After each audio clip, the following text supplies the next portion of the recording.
Attention, attention, le coronavirus se transmet très facilement et fait des ravages. Pour l'éviter, le port systématique de masques de protection en tout lieu est recommandé. Dans l'administration publique ou privée, dans les réunions, les rencontres, dans les marchés, les magasins, les boutiques et lors des déplacements, le port de masque est fortement recommandé. Même dans les lieux privés, dès lors que l'on n'est pas seul, le masque doit être le fidèle compagnon. Mais attention, le port de masque de protection ne dispense nullement d'appliquer les autres mesures de prévention, notamment le lavage des mains à l'eau et au savon et l'observance de la distance de sécurité sanitaire d'au moins 1 mètre entre personnes. Enfin, s'abstenir de porter des gants en vue du lavage régulier des mains à l'eau et au savon ou de l'application de gel hydroalcoolique.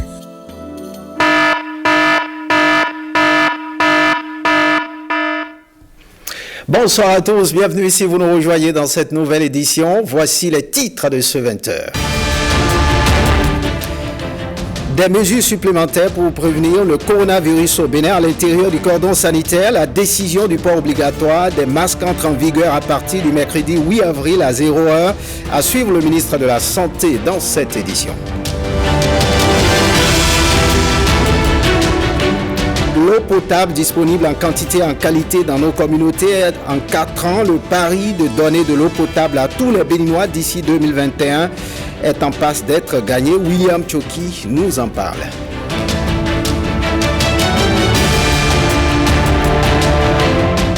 Ouverture des travaux de la première session ordinaire du Parlement au titre de 2020. Les attentions sont focalisées sur le dispositif de prévention du Covid-19.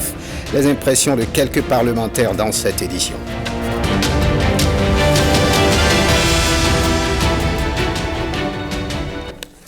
Bienvenue si vous nous rejoignez, on prend la direction du ministère de la Santé où le Bénin a enregistré un premier cas de décès lié au coronavirus. Pour mieux lutter contre le mal, le gouvernement a pris des mesures supplémentaires de prévention. Par exemple, le port de masque est obligatoire à partir du 8 mars à l'intérieur du cordon sanitaire. Le ministre de la Santé nous en parle. On le suit. Le comité gouvernemental de suivi de la pandémie du coronavirus Covid-19 s'est réuni ce lundi 6 avril 2020 en visioconférence sous la présidence du chef de l'État, M. Patrice Talon. Après analyse des dernières tendances et dans le but de limiter au mieux l'évolution de la pandémie, le gouvernement a décidé de rendre obligatoire dans les 12 communes du cordon sanitaire que sont Cotonou, Abomey-Calavi, Soava, Zé, Alada, Tori, Ouida, Semepodi, Porte-Novo, Akromisrete, Agege et Adjara. Et pour compter du mercredi 8 avril 2020 à 0h, le port du masque de protection en tout lieu, dans l'administration publique comme privée, dans les réunions, les rencontres, dans les marchés, les magasins, les boutiques, etc., quel que soit le nombre de personnes présentes. Dans les autres régions du pays, en dehors du cordon sanitaire, il est fortement recommandé d'avoir également recours au masque.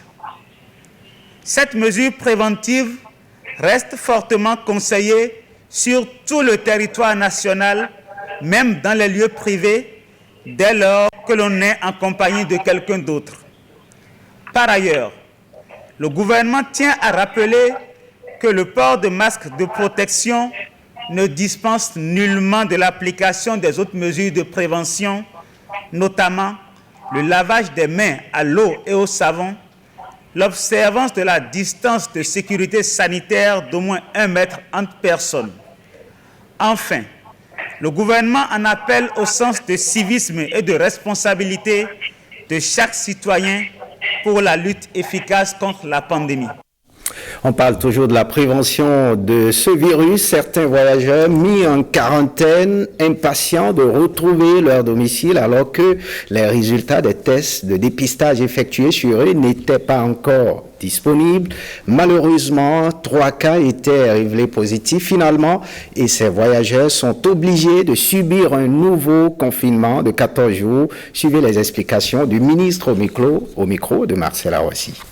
Mesdames et messieurs, malgré le fait que le gouvernement ait largement expliqué l'importance et la pertinence du dépistage systématique des personnes en quarantaine, ayant permis déjà d'identifier 8 cas positifs. Malgré les appels insistants du gouvernement à la patience et au civisme, les personnes en quarantaine dans l'un des hôtels dédiés ont provoqué une émeute dans le hall de cet hôtel cet après-midi. Il se fait qu'à la sortie des résultats, il y a eu 3 cas positifs dans l'ensemble des résultats, dont un parmi les cas de cet hôtel. Étant donné ce caractère potentiellement contaminant, les sujets de cet hôtel resteront donc en quarantaine encore pendant 14 jours.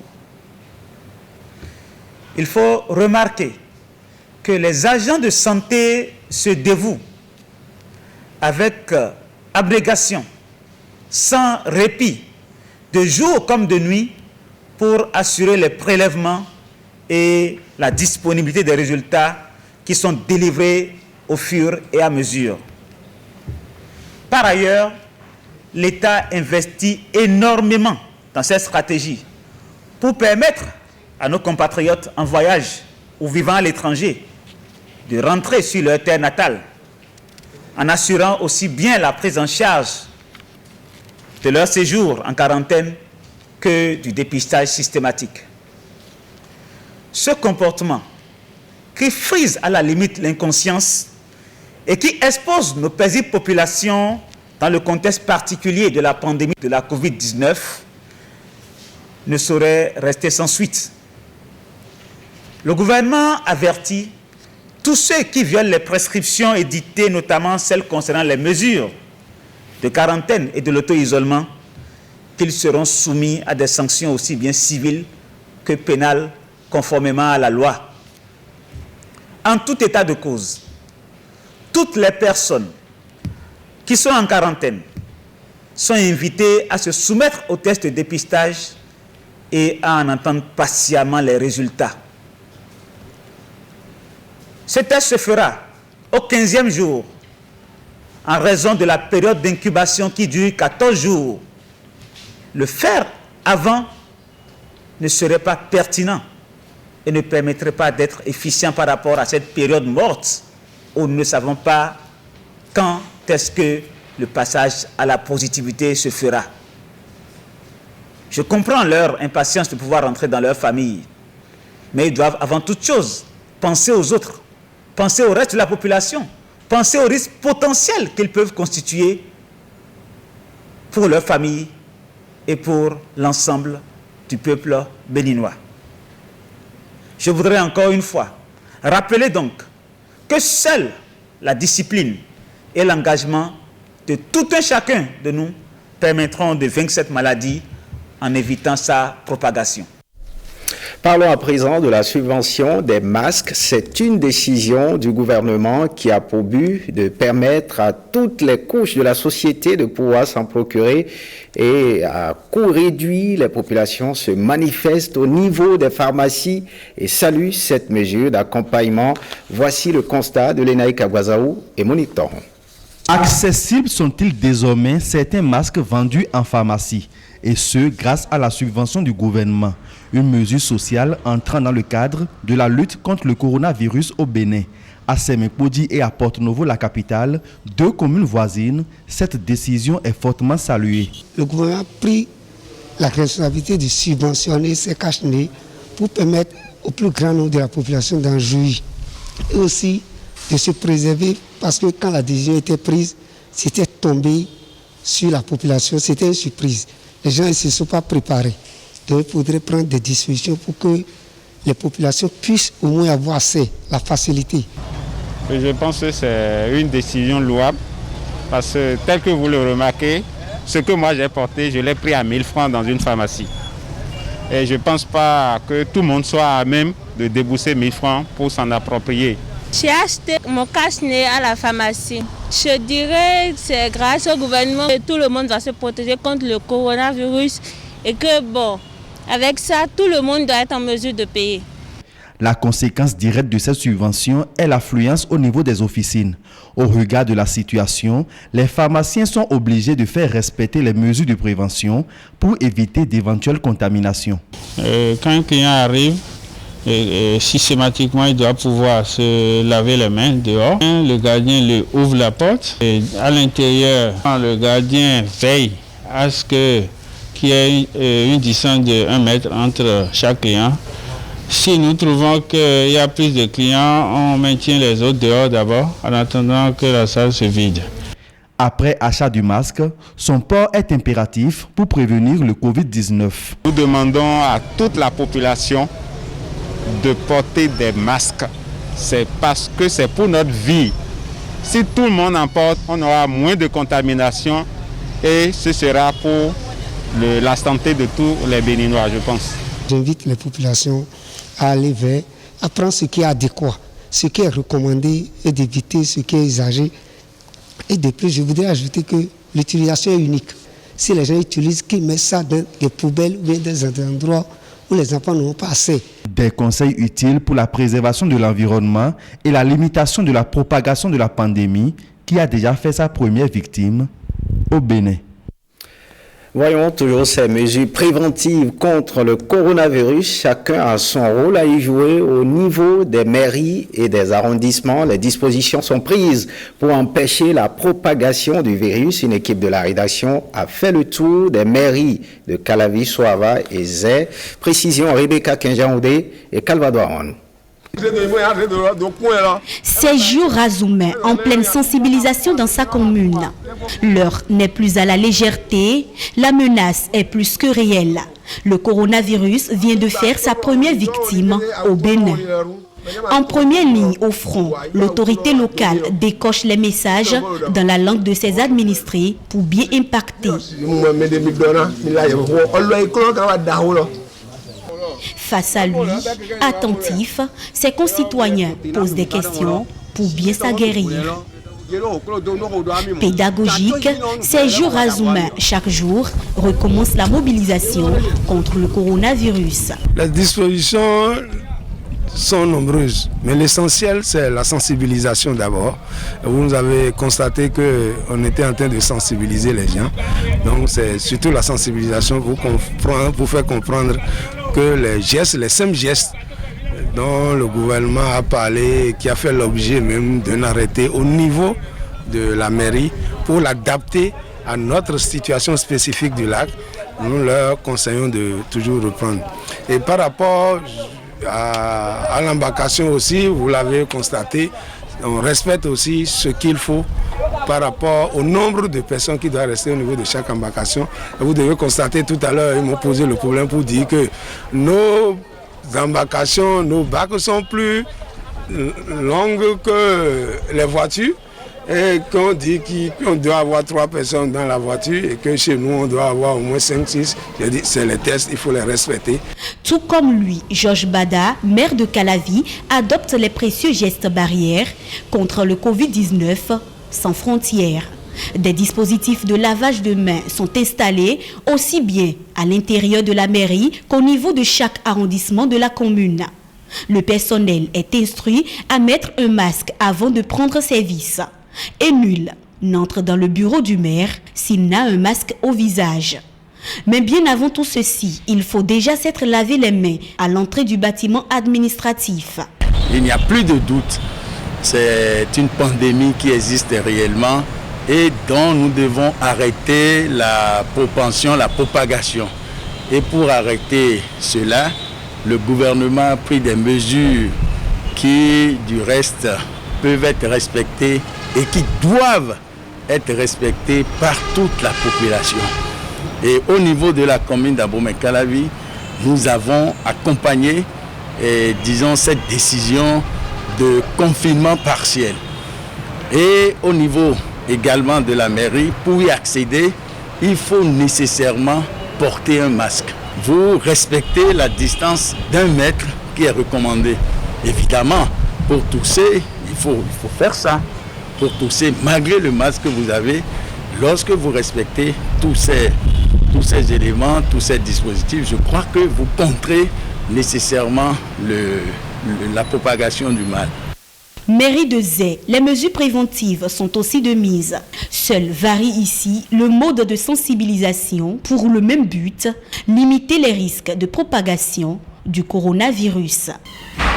Au niveau même des bureaux, depuis ce matin, nous sommes en train d'observer le confinement même qui nous oblige à imposer un seul agent par service au niveau de la mairie pour éviter la propagation du virus. Maire de Soava, de Calavi ou même de Zé, chacun de ces élus s'investit du premier rôle à jouer dans la sensibilisation contre le coronavirus dans leur localité, située dans le cordon sanitaire.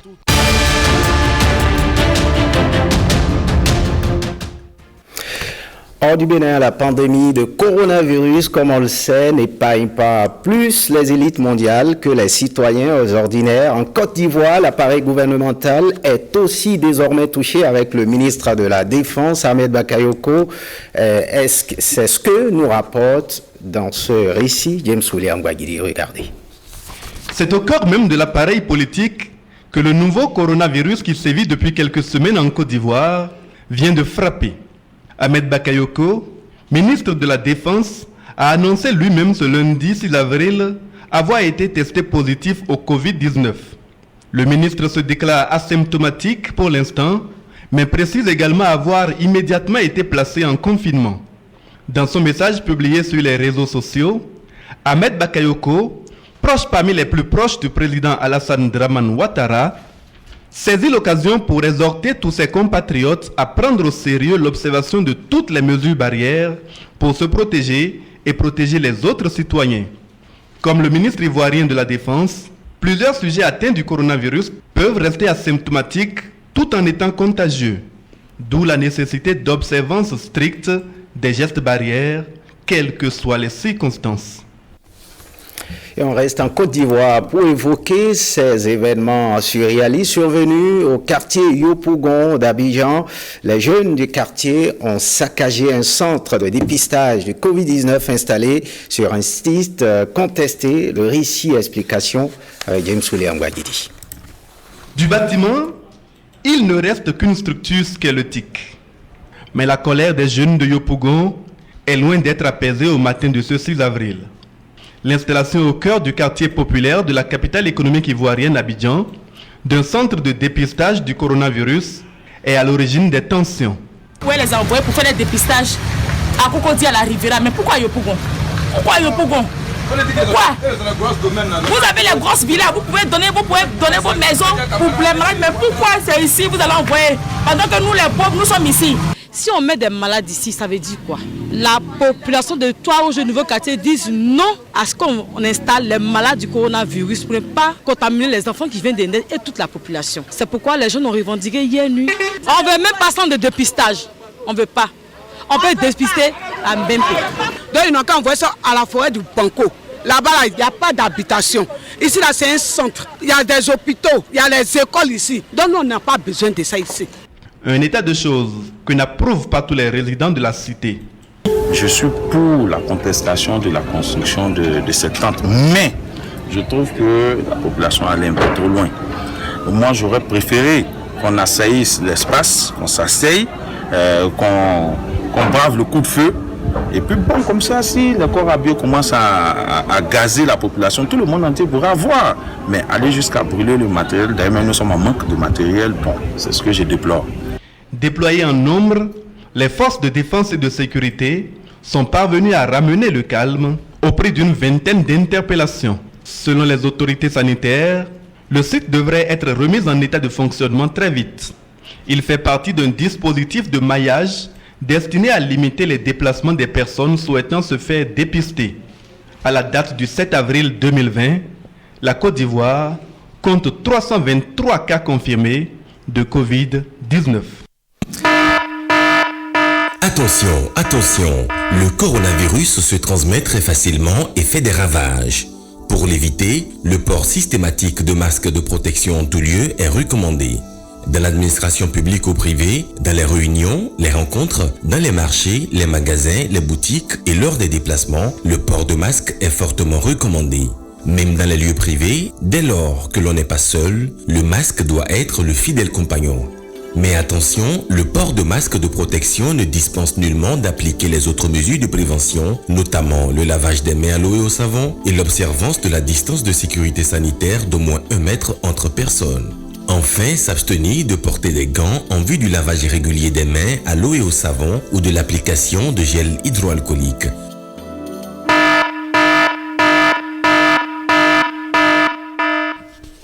On prend la direction du Parlement à Porto Novo à situation exceptionnelle, mesure exceptionnelle. Les députés se réjouissent du dispositif mis en place par le bureau de l'Assemblée nationale pour l'ouverture des travaux de la première session ordinaire du Parlement au titre de 2020, un dispositif en adéquation avec les mesures énoncées par les autorités en vue de la prévention de la propagation du Covid-19. Suivons ici quelques impressions des députés à ce sujet. L'actualité liée au Covid-19 obligeant l'observance du lavage des mains, l'un des gestes barrières énoncés pour prévenir la maladie, est devenu systématique et s'impose à tous. C'est donc dans ce contexte de pandémie du coronavirus que s'ouvrent pour 3 mois les travaux de la première session ordinaire au titre de l'année de l'Assemblée nationale. L'institution n'est pas indifférente à la crise sanitaire qui secoue actuellement l'humanité. À ce jour, le nombre de cas confirmés et soignés est de 26 patients à ma connaissance, avec 5 guéris. Malheureusement, notre pays a enregistré ce lundi 6 avril son premier cas de décès lié à l'infection du Covid-19. Je voudrais saluer la mémoire de notre regretté compatriote et dire à la famille éplorée les condoléances de l'Assemblée nationale du Bénin. Le Parlement salue la solidarité avec le peuple béninois dont ont fait preuve plusieurs bonnes volontés, mais aussi des institutions et partenaires au développement du pays depuis l'annonce du premier cas d'infection au coronavirus. L'Assemblée nationale souhaite aussi accompagner le gouvernement dans son engagement à éviter la fatalité du Covid-19. Depuis hier, dans la zone infectée, c'est-à-dire dans les communes infectées, le port obligatoire des masques est de mise, comme je le constate ici même en ce moment. Merci d'avoir respecté les consignes du gouvernement. Le Parlement suit la situation de près. Il n'hésitera pas à exercer ses prérogatives en cas de nécessité. Par ma voix, l'Assemblée nationale félicite le gouvernement et l'exhorte à soutenir fortement tous les efforts qui visent à trouver des remèdes contre cette maladie qui fait tant de dégâts dans le monde. Cette session s'annonce laborieuse. À la clé, une quarantaine de dossiers à étudier. Ces travaux coïncident avec l'organisation des premières communales et municipales, de l'après-dialogue politique national, avec tout ce que cela a induit de positif dans le pays. Des résultats dont se réjouit le Parlement. Du haut de cette tribune, je voudrais inviter mes collègues députés, toute la classe politique béninoise et le peuple béninois tout entier à la prudence, à la retenue, à la tolérance, à l'esprit patriotique, civique et fraternel, afin que ces élections soient véritablement apaisées, transparentes et crédibles, toutes choses qui ne feront que renforcer aux yeux de la communauté nationale et internationale la crédibilité du processus démocratique en cours au Bénin et l'état de droit de notre nation. Dans un peu plus d'1 mois, l'institution va commémorer l'an 1 de l'installation de sa 8e législature. Un événement qui pourrait être célébré dans la plus grande simplicité.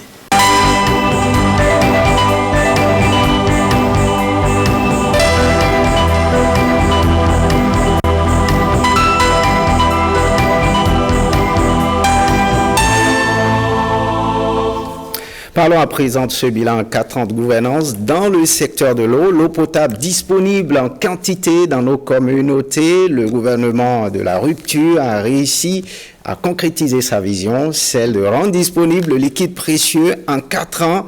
Le pari de donner de l'eau potable à tous les Béninois d'ici 2021 est en passe d'être gagné. Le point de réalisation dans le secteur avec William Choki. Regardez. Une vue imprenable de la 3e ville la plus peuplée du Bénin. Plus de 300 000 âmes vivent sous cette hôle de la ville Carrefour, Djougou. Il y a 4 ans, cette population jeune à près de 70% manquait cruellement de l'eau potable, la source de vie.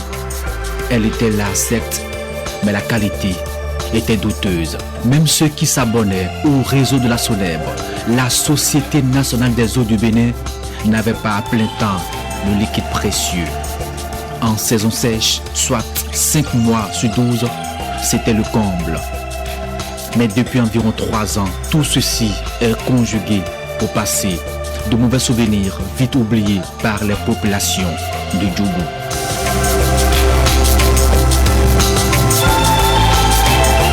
Le gouvernement a fait un effort très louable. Et aujourd'hui, à comparer avec la période d'il y a 5 ans, Djougou a une très bonne couverture en eau potable. L'eau potable coule à nouveau à flot des robinets. De l'eau potable issue de ces nombreuses infrastructures modernes de traitement, de conservation et de distribution. Nous sommes au barrage de Djougou. Ce plan d'eau est le premier château de la ville. C'est de ce déversoir que part l'eau pour arriver aux abonnés. Mais avant, elle doit impérativement subir des traitements dans cette station. On vient de quitter le barrage.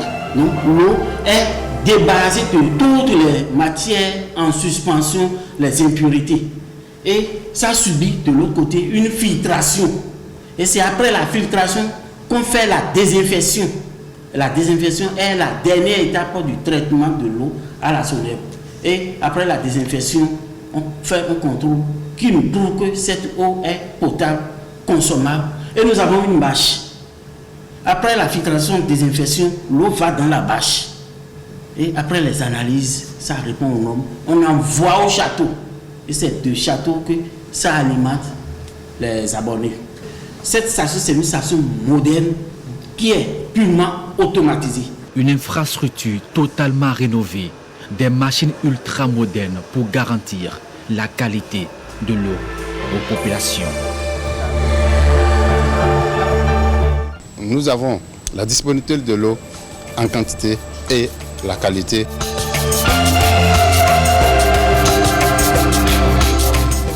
Djougou est une ville aujourd'hui comblée avec de nouvelles infrastructures, des investissements conséquents pour satisfaire les besoins en eau potable. Ce projet a mis aussi à la disposition des habitants plus d'1 millier de branchements à caractère social, un accompagnement fortement apprécié. Fin de ce journal. Merci de l'avoir suivi. Retrouvez Awa Chérif à 23h30 pour l'édition du soir. Bonne suite des programmes sur l'ORTB. Passez en vous.